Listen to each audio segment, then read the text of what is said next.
The sun used to dance on the sparkling waters of the Willow Creek River, but lately, something was wrong. Ollie the Otter, a bundle of energy with bright, curious eyes and a mischievous streak, was trying to practice his favorite skill, the whirl and twirl, but kept getting tangled in a yucky plastic ring. "Bleck," he sputtered, shaking it off his whiskers. He looked around. The beautiful river he called home was in trouble. There were crinkly water bottles caught in the reeds, a soggy paper bag sinking near his favorite rock, and a mysterious shiny thing glinting from the muddy bank. Ollie wasn't just sad, he was determined. "This won't do. Not one bit. We need a crew," he declared to no one in particular. His first recruit was Bea, the busy beaver.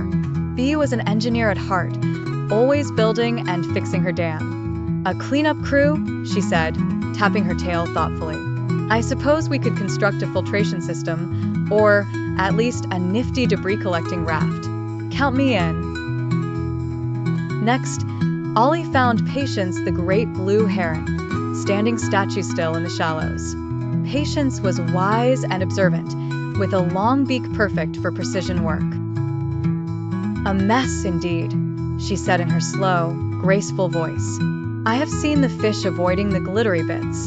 It is time for action. I will assist." Then came Finley the Frog, who was all enthusiasm and leaps. "Ribbit-tribbit cleanup? That sounds like a imperative effort. I'm great at jumping into tight spots," he croaked, bouncing excitedly. Finally, from under a lily pad, Ollie persuaded Shelly the Turtle. Shelly was slow, steady, and a little skeptical. "A big job, very big, are you sure?" she asked. But seeing her friends so eager, she finally nodded. "All right, I can be the mobile collection bin. Just pile it on my shell." And so, Ollie's river cleanup crew was born. Their adventure was filled with playful antics and clever collaboration. Ollie used his whirl and twirl not just for fun, but to create gentle whirlpools that gathered floating debris into one spot. Bea the Beaver swiftly built a sort and float raft out of logs and reeds, with different sections for plastic, paper, and metal. Patience the heron used her sharp beak like a pair of tweezers, carefully plucking tiny pieces of plastic and tangled fishing line from between rocks without harming a single plant. Finley the Frog hopped nimbly onto the bank, pushing cans and bottles down to the water's edge with powerful kicks. Shelly the Turtle patiently let them stack sorted trash on her broad back.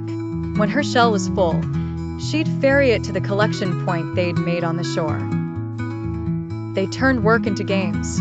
They had a splash and snatch competition for retrieving underwater items and a cancan knockdown for stacking aluminum cans. They laughed when Finley got a paper cup stuck on his head and cheered when Bea's raft design worked perfectly.